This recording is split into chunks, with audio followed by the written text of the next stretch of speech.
What if I told you that a coin sitting quietly in an old collection could take you back to a completely different Hong Kong? One that was still under British rule, still using Queen Elizabeth II on its everyday money, and standing only a few decades away from one of the biggest political changes in its history? Look closely at the 1979 Hong Kong $1 coin. At first, it may look like nothing more than an ordinary old coin, but every detail on this little piece of copper nickel tells a story. A queen, a crowned lion, Chinese characters, English words, the year 1979. And behind all of these details is a fascinating story about money, British administration, Hong Kong's economy, and the daily lives of ordinary people. So today, we're not simply going to look at the value of a 1979 Hong Kong $1 coin. We're going to travel back to 1979 and discover why this coin was made, who made it, where it was made, why Queen Elizabeth II appears on one side, why a crowned lion appears on the other, and what this coin tells us about Hong Kong's history. And stay until the end, because the final part of the story is especially important for collectors in the United States and around the world. To understand this coin, we first need to understand the world in which it was created. In 1979, Hong Kong was a British colony. This means that although Hong Kong was geographically part of China, it was administered by Britain at the time. The Hong Kong dollar was the local currency, and the government issued coins in several denominations, including the $1 coin. Contemporary records from Hong Kong's 1979 yearbook confirm that $1 coins were among the government-issued circulating denominations. But this wasn't the first time Hong Kong had used a $1 coin. The history of the Hong Kong dollar goes much further back. A $1 coin was first introduced in Hong Kong in 1866, originally as a silver coin. More than a century later, the $1 denomination was still part of everyday Hong Kong life. But the coin had changed dramatically.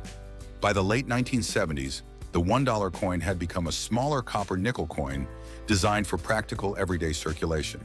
And that brings us directly to our 1979 coin. Why was the 1979 $1 coin made?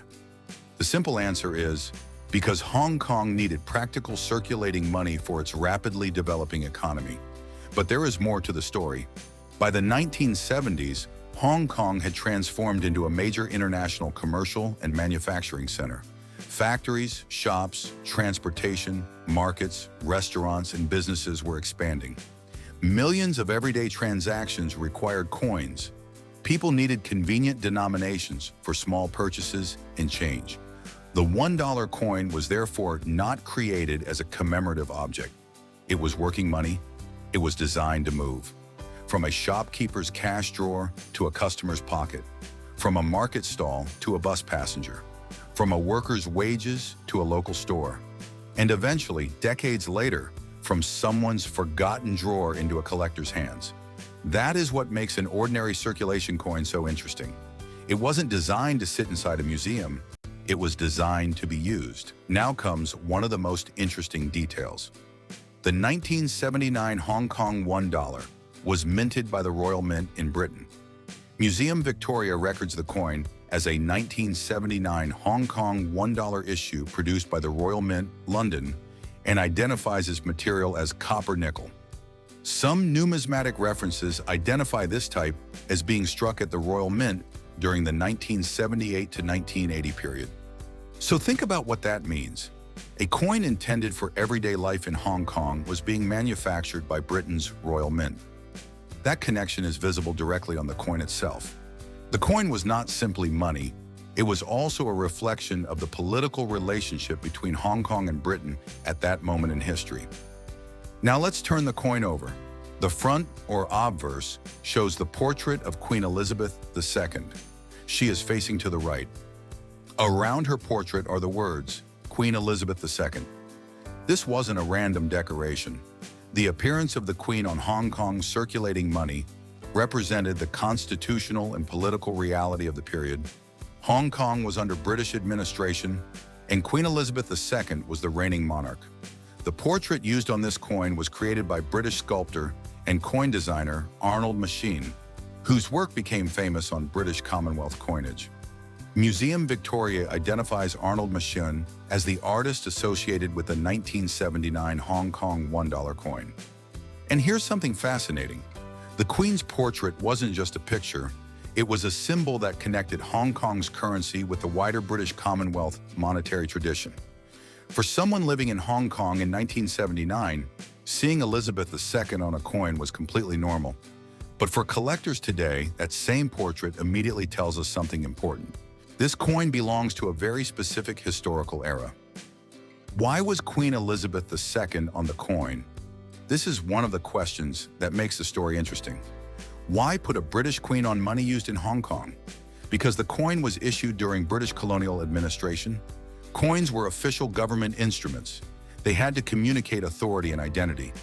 The Queen's portrait therefore served as an official representation of the sovereign authority under which Hong Kong was governed. And remember, this was 1979. The future political transition was already part of Hong Kong's long-term historical story, but the handover to China was still many years away. Nobody looking at this coin during its everyday use could know exactly how important it would become as a historical time capsule. The reverse side tells an equally fascinating story. At the center is a crowned lion rampant holding a globe. Below it is the date, 1979. Around the central design are the words Hong Kong and $1, along with Chinese characters. Museum Victoria describes the reverse as featuring the crowned lion holding a globe, with 1979 below and the Hong Kong and denomination inscriptions around it. So why a lion? The crowned lion was a powerful symbol connected to British heraldic tradition. The lion represented strength, authority, and sovereignty. And the globe held by the lion created an especially meaningful image. The design visually connected the coin to the British imperial and colonial world of the time.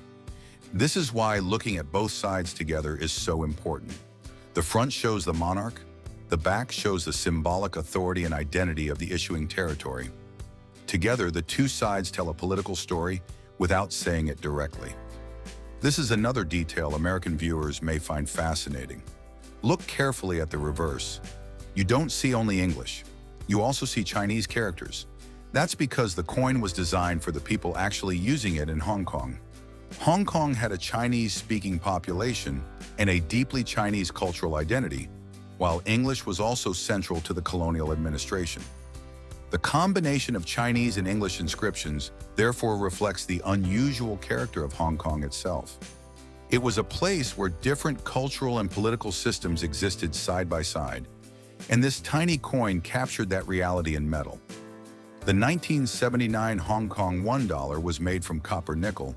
Its approximate specifications were denomination, $1 year, 1979 metal, copper nickel weight, about 7.1 grams, diameter about 25.5 millimeters edge, reeded or milled mint, Royal Mint Catalog Number, KM number 43. These specifications are documented by museum and numismatic references. The copper-nickel composition was practical. Unlike precious metal coins from earlier periods, this was modern circulating money. It was made to survive ordinary handling.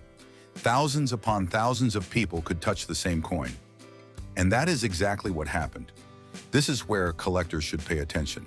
The recorded mintage for the 1979 issue is approximately 104,908,000 coins. That's more than 100 million pieces. And that tells us something important. The 1979 Hong Kong $1 is not generally considered a rare coin simply because it carries the date 1979. In fact, the type is listed as common across grades in one major numismatic reference. So if someone tells you that every 1979 Hong Kong $1 is automatically worth a fortune, be careful. A collector needs to look much deeper. Condition matters, authentication matters, varieties and errors can matter, and the actual market demand matters. Imagine two identical 1979 Hong Kong $1 coins. One spent years circulating through shops, pockets, bags, and cash registers. Its portrait is worn. The lion is less sharp. The lettering may show signs of handling. The surfaces may contain scratches or marks.